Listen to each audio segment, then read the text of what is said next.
Hi, good evening. Tonight we're going to be reading some poetry, and I think I'm going to do it in a soft spoken tone. The poetry that I'll be reading to you is from this gigantic Norton Anthology. It's specifically the Norton Anthology of Poetry. Most of the poetry in this book is in the public domain, which means that after so many years, it becomes free for the public to either read or publish, and you will get copyright striked. So that's the goal with this. Plus, I love sharing poetry.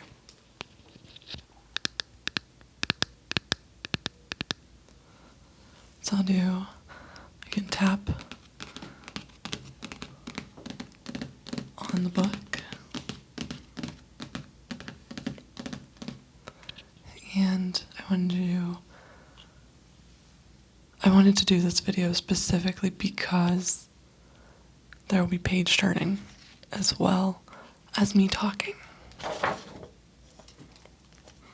So this book has really, really thin pages. Very, very thin pages.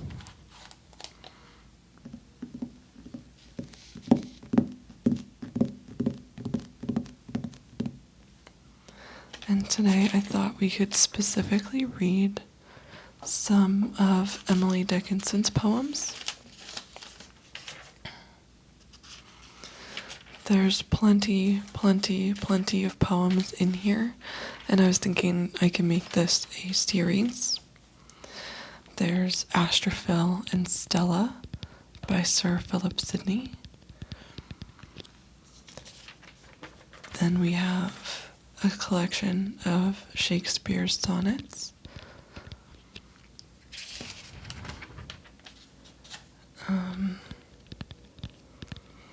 There's a whole bunch. Let's see here. Sometimes it tells me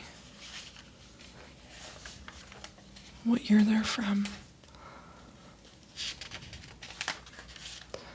But I was thinking Emily Dickinson specifically, because hers are short and easy to read and very similar to the language that we use today. And they're very similar to the version of English that we use today.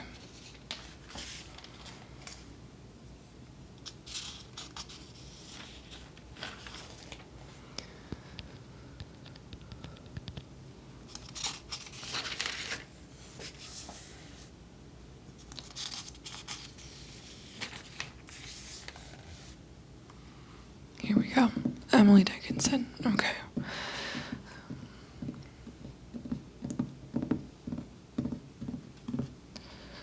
Her poems start on page 1173.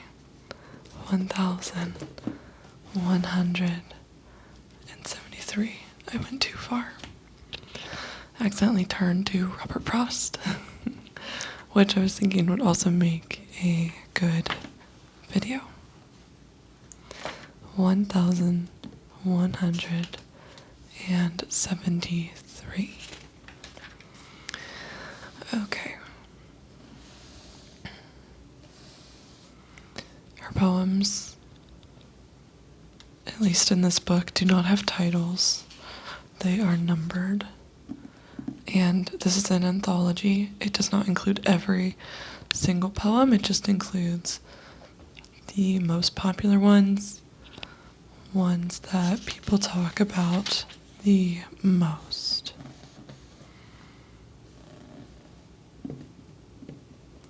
Okay, so I'm going to start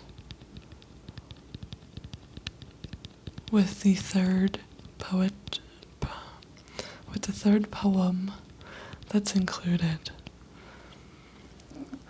Success is counted sweetest by those who never succeed. To comprehend a nectar requires sorest need. Not one of all the purple host who took the flag today can tell the definition so clear of victory. As he defeated, dying, on whose forbidden ear the distant strains of triumph burst agonized and clear.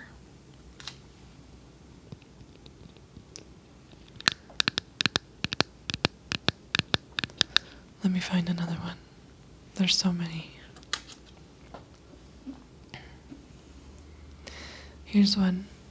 Poem 259.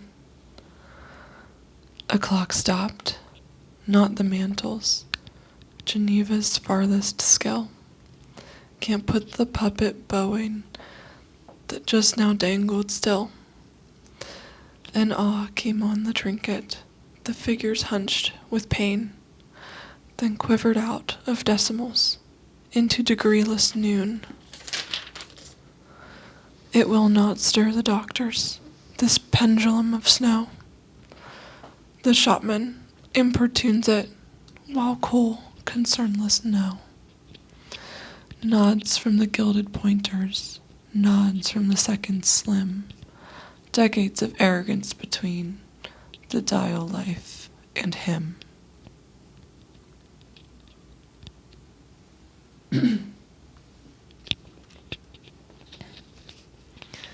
Here's another good one. Poem 260. I'm nobody. Who are you? Are you nobody too? Then there's a pair of us. Don't tell. They'd advertise, you know. How dreary to be somebody.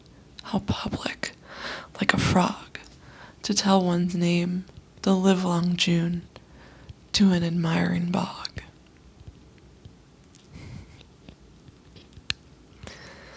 Here's one of my absolute favorites by Emily Dickinson. This is often quoted by John Green, the author of The Fault in Our Stars and Looking for Alaska, and the Anthropocene Reviewed. I love this poem. I have it, actually, on my wall. Okay, this is poem 314. Hope is the thing with feathers that perches in the soul and sings the tune without the words and never stops at all. And sweetest in the gale is heard, and sore must be the storm that could abash the little bird that kept so many warm. I've heard it in the chillest land and on the strangest sea, yet never in extremity it asked a crumb of me. That first stanza's really well known, it seems. So you might have heard that first part, but didn't know that there's any more to it than that. I'm going to read that first stanza just one more time because I absolutely love it. Hope is the thing with feathers that perches in the soul and sings the tune without the words and never stops at all. I love that. I love that. I love that.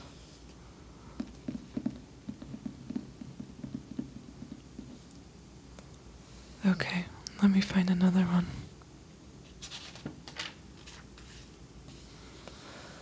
Oh, lovely. Okay. Well, we're going to skip a few. That was 314. Now we're going to go to 340. This one I also particularly enjoy.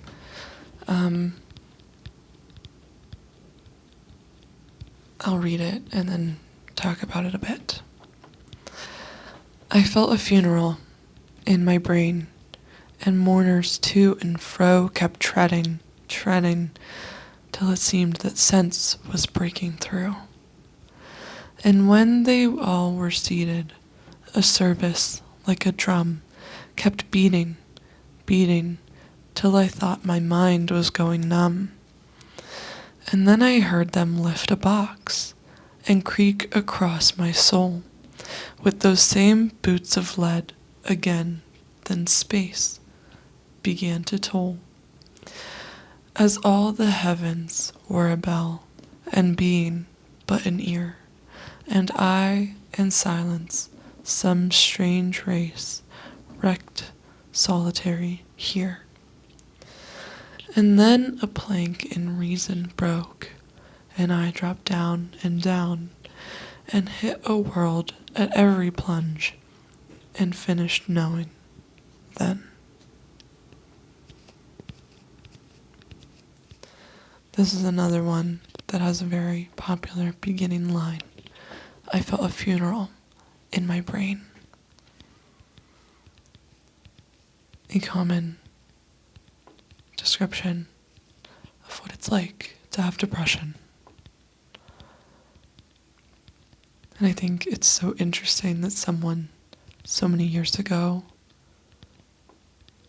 felt and experienced a similar sort of pain to the type that we can feel today.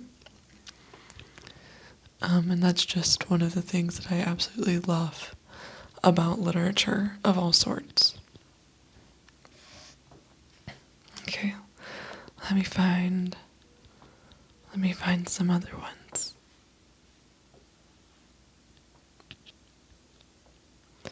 We'll go to the next one printed in the book.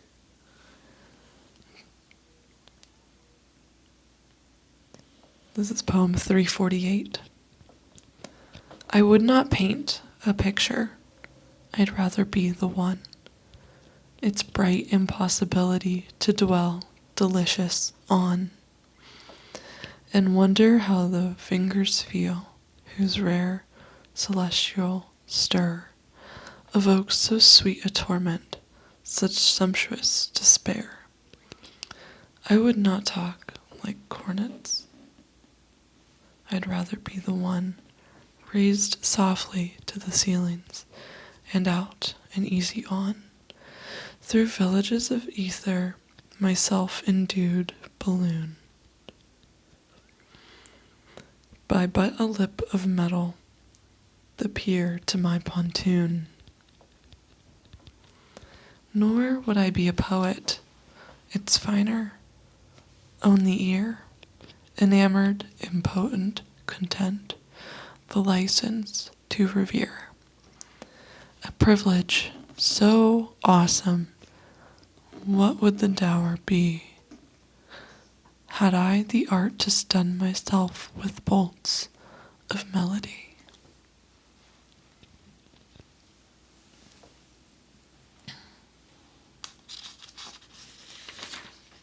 Let's see, we've got so many more pages.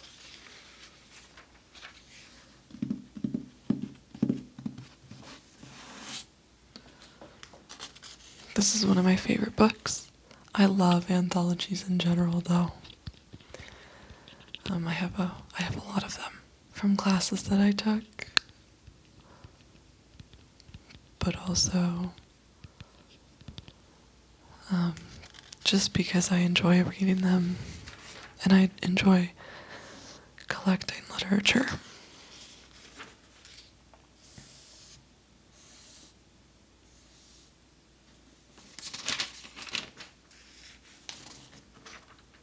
Okay, so I've turned to the very end of this section that includes her poems, and these ones are quite short. So I thought we can maybe go backwards. So this is poem 1788. Fame is a bee. It has a song. It has a sting. Ah, too. It has a wing.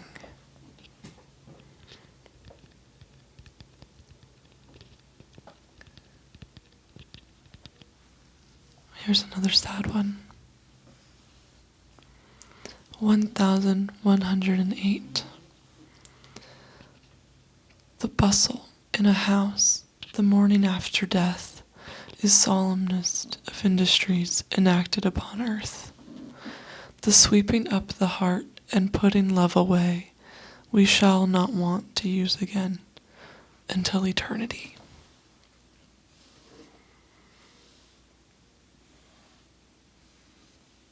We're packing up the love we had for that person and putting it away until we see them again in whatever form of afterlife you believe in.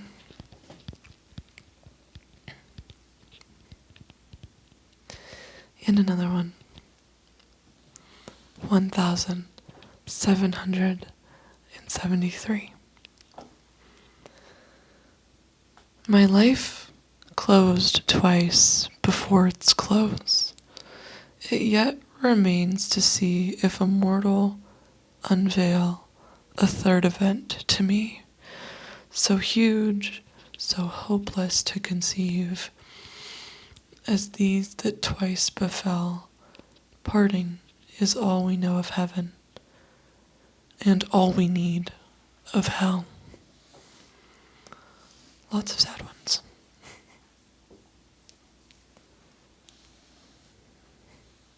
Interesting. Parting with someone is all we know of heaven, but their absence leaves that hell in its place.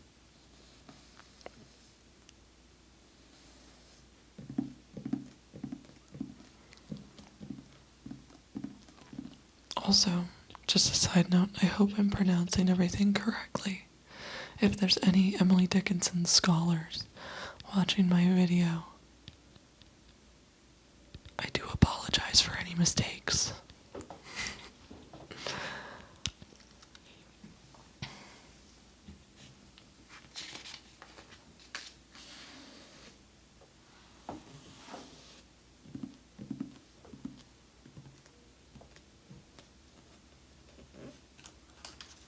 Let me see.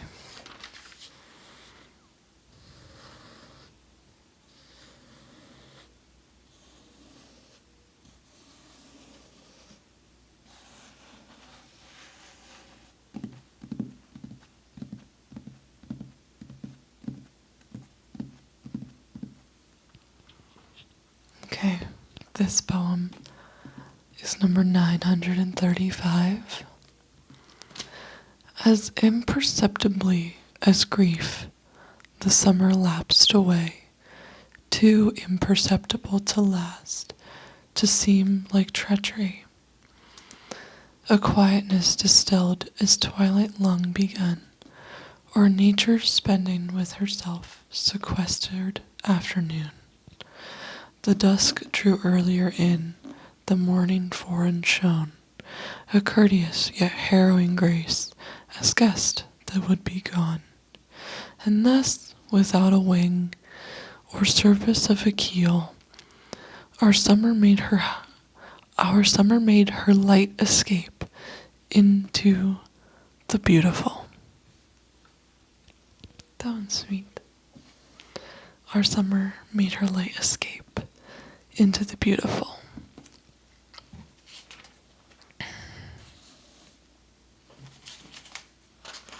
There's so many.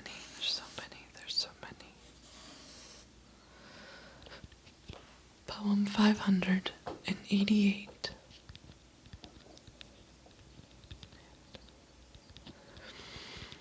There's a word in here that I'm not quite sure how to say, so please forgive me. Poem 588. The heart asks pleasure first, and then excuse from pain, and then those little anodynes that deaden suffering, and then to go to sleep, and then, if it should be, the will of its inquisitor, the privilege to die. I was not anticipating that ending. Some of these I'm reading for the first time.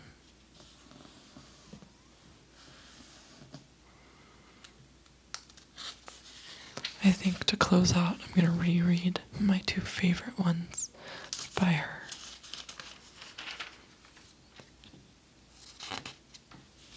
All right, we're back. Okay.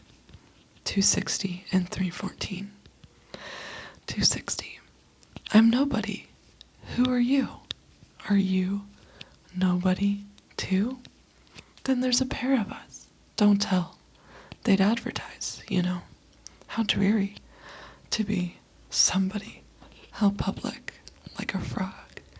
To tell one's name the livelong June to an admiring bog. And lastly, 314. Hope is the thing with feathers that perches in the soul and sings the tune without the words and never stops at all. And sweetest in the gale is heard, and sore must be the storm that could abash the little bird that kept so many warm.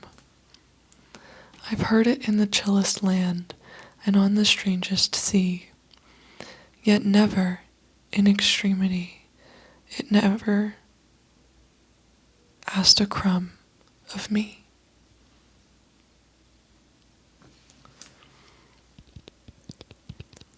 Those were some of Emily Dickinson's poems. I